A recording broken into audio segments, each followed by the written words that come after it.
One night, I was sitting in my living room watching TV when I noticed movement out of the corner of my eye. I looked at the window and saw a dark figure standing there, staring directly at me. I froze, too scared to move. After what felt like hours, the figure turned and disappeared into the night. The next morning, I found muddy footprints leading up to my window and away into the woods. For days, I couldn't shake the feeling of being watched. Every time I sat in the same spot, I felt a presence outside. I installed security cameras but never caught anything.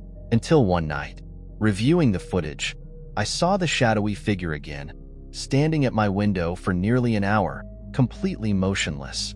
I called the police, but by the time they arrived, there was no trace of him. A few nights later, I woke up to the feeling of something pressing against my window from the outside. The glass was fogged up, as if someone had been breathing on it. My heart pounded as I peeked through the blinds. The figure was there again, his face barely visible in the darkness. He didn't move. He just stood there, watching. I stayed frozen, gripping my phone, but the moment I switched on the porch light, he vanished into the woods. That night, I hardly slept. I stayed up watching the footage from my security camera on my laptop. Around 3 a.m., the figure appeared again, emerging from the tree line and slowly walking toward my house. This time, I noticed something chilling. His movements were unnatural, jerky, as if he was struggling to control his limbs. He reached the window and pressed his face against the glass. My stomach turned when I realized his eyes weren't normal. They were pure black, hollow voids. I packed a bag and left the next morning. I stayed with a friend for a week while looking for a new place. When I returned to grab the last of my belongings, I noticed deep scratch marks on the window frame, as if someone had been trying to claw their way in.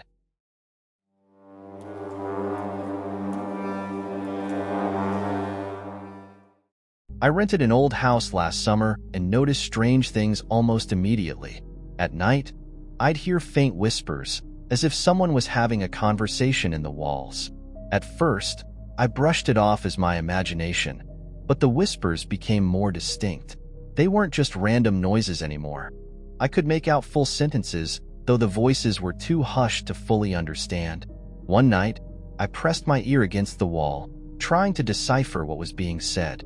That's when I distinctly heard my name being called. My stomach dropped. It was a voice I didn't recognize, but it sounded like it was only inches away. I jumped back, heart pounding. There was no one else in the house. Determined to get to the bottom of it, I grabbed a flashlight and started inspecting the walls, looking for any explanation. That's when I found it, a small, hidden vent near the floorboards. I shined my light inside, expecting to see nothing but dust. Instead, I saw movement. Something was in there. My breath caught in my throat as I heard another whisper, this time right behind me. I spun around, but the room was empty. The air felt thick, suffocating. My fight or flight instinct kicked in, and I bolted out of the house. I spent the night at a motel and called my landlord the next morning. He seemed hesitant, but eventually admitted that previous tenants had complained of similar experiences. One of them even claimed to have seen a shadowy figure slip between the walls. I broke my lease and left as soon as I could. I never found out what was whispering inside those walls, and I don't want to know.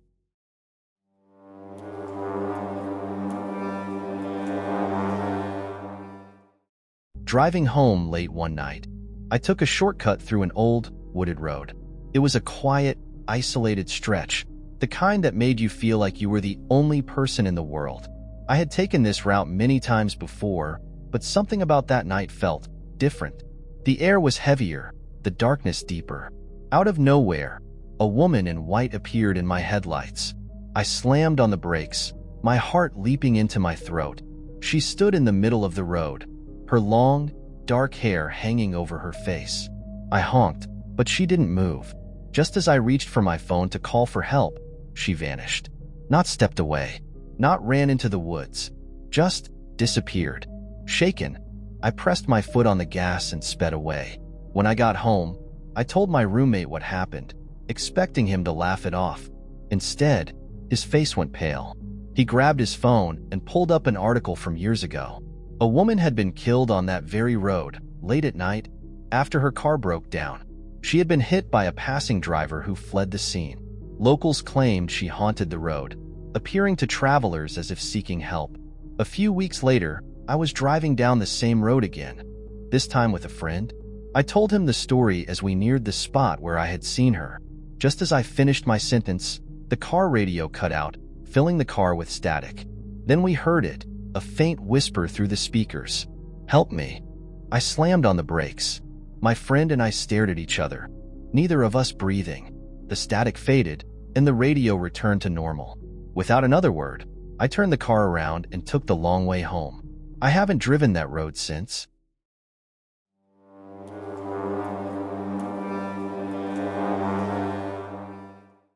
It started with small things. Doors left open that I knew I had closed, strange noises in the night, and the unsettling feeling of being watched. I lived alone, so I dismissed it as paranoia. But then, the noises got worse. Scraping sounds above my bedroom. Slow, deliberate footsteps in the attic. One night, unable to ignore it any longer, I grabbed a flashlight and pulled down the attic ladder. The moment I poked my head inside, the smell hit me. A rancid, sour odor, like something rotting. My heart pounded as I scanned the space with my flashlight. Nothing, just old boxes and dust. But as I turned to go back down, I noticed something in the corner, a pile of blankets and food wrappers. Someone had been living up here. I scrambled down the ladder and locked myself in my bedroom, shaking. I called the police, who arrived within minutes. They searched the attic and found more evidence. Crumpled clothes, a makeshift bed, and a notebook filled with disturbing scribbles. But whoever had been living up there was gone. The officers told me it wasn't uncommon for squatters to secretly live in attics or crawl spaces, but that didn't make me feel any better. I moved out the next week. To this day, I wonder how long he had been watching me, living right above my head.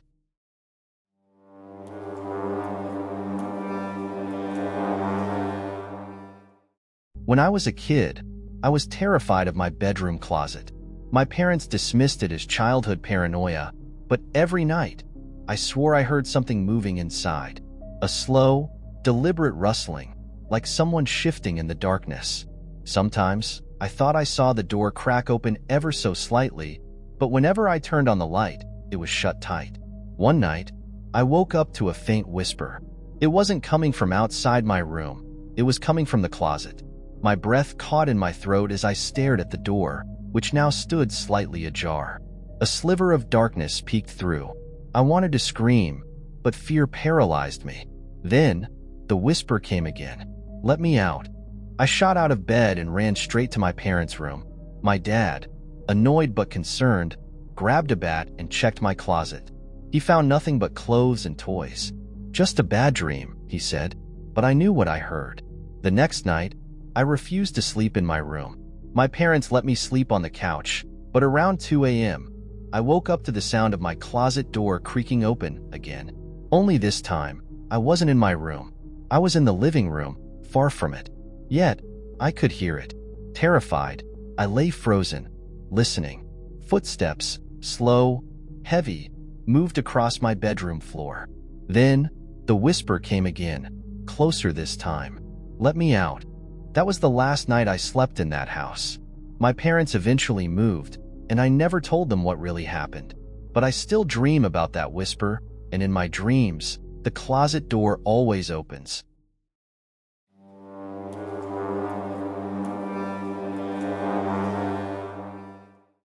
It started with small things. A feeling of being watched. My keys being in a different place than I remembered. The scent of cigarette smoke in my apartment when I didn't smoke. I blamed stress at first, but then it escalated. One night, I came home late and found my front door unlocked. I was sure I had locked it. My stomach twisted, but when I checked inside, nothing seemed out of place. Just to be safe, I installed new locks and even set up a security camera near the entrance. A week later, I woke up to the sound of my bedroom door creaking open. My heart pounded. I reached for my phone, but before I could grab it, the door slammed shut. I jumped out of bed, turned on the lights, and searched the apartment. No one was there. The next morning, I checked the security footage. My blood ran cold. At 3:14 a.m., My front door opened on its own. Then, a shadowy figure slipped inside. The camera never caught him leaving. I moved out the next day, breaking my lease. I don't know who he was or what he wanted, but the thought that he was inside my home, watching me sleep, still haunts me.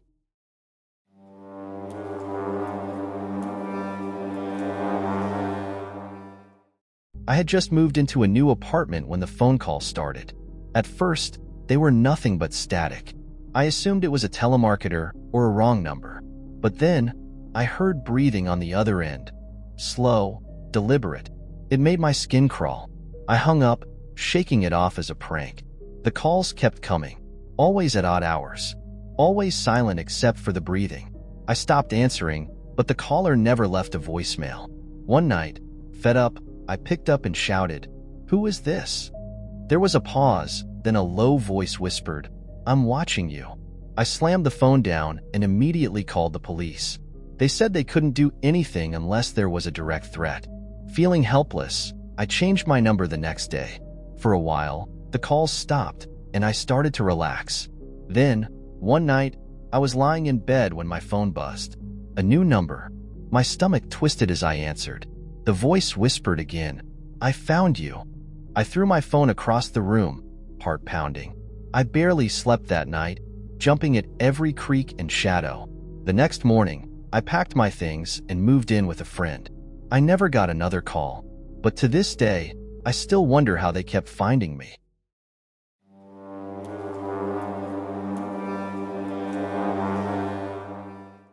Growing up, my house had a basement that always gave me the creeps. My parents stored old junk down there, but I refused to go inside. Something about the way the air felt, heavy, suffocating, made my skin crawl. One night, when I was home alone, I heard a loud thud coming from the basement. My heart jumped. I grabbed a flashlight and crept toward the door. It was slightly ajar. I knew for a fact it had been closed earlier. I swallowed my fear and shined the light down the stairs. The beam barely cut through the darkness. "Hello?"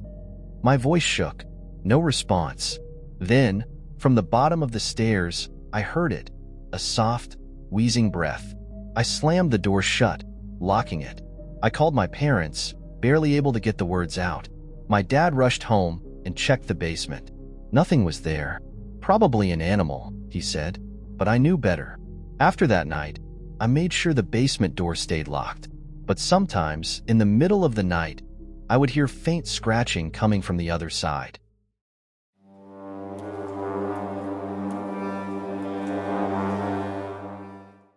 It started when I moved into my new apartment. The bathroom had this large, old-fashioned mirror above the sink. It was one of the first things I noticed because something about it felt off. Every time I looked into it, I had this strange feeling, like I was being watched, but I shrugged it off as paranoia. One night, I was brushing my teeth when I noticed something strange in my reflection. It was subtle at first, just a tiny delay in my movements. I raised my hand, and the reflection followed, but just a fraction of a second too late. My stomach knotted, but I told myself it was my imagination. Then, a week later, I saw it. I leaned in close to examine my face, and my reflection smiled at me. But I wasn't smiling. I stumbled backward, my heart slamming against my ribs. I flicked the light off and ran into my bedroom, slamming the door shut. That night, I refused to go back into the bathroom. The next morning, I avoided looking into the mirror as I got ready for work. But before leaving, I stole one last glance. My reflection was normal. I almost convinced myself I had dreamed it. Almost.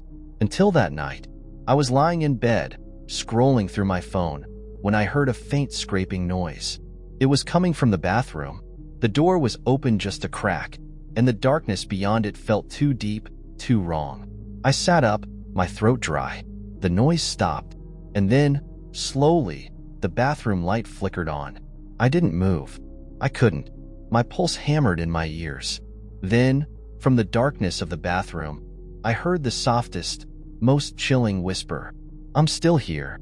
I slept in my car that night. The next day, I covered the mirror with a thick black sheet. I don't know what was in that reflection, but I know one thing. It wasn't me.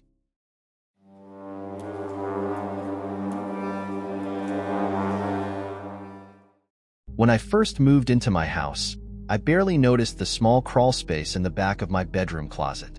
It was covered by an old wooden panel, painted over so many times it blended into the wall. I only discovered it by accident while rearranging my clothes one day.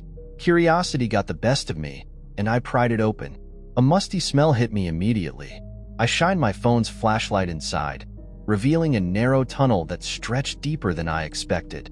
Dust coated the floor, untouched for years. Or so I thought. That night, I heard something. A soft scraping noise coming from inside the closet. I told myself it was a mouse, or maybe the house settling. But every night, it got louder, closer. One evening, I worked up the courage to check. I slid the panel aside and shined my light inside. My stomach clenched. There were fresh drag marks in the dust. I slammed the panel shut and shoved a heavy dresser in front of it. But that didn't stop the noises. They changed, turned into whispers. At first, they were too soft to make out. But eventually, I heard them clearly. "Let me out." I moved out 2 weeks later. I never told the new owner about the crawl space. But sometimes, late at night, I wonder, what would have happened if I had let it out?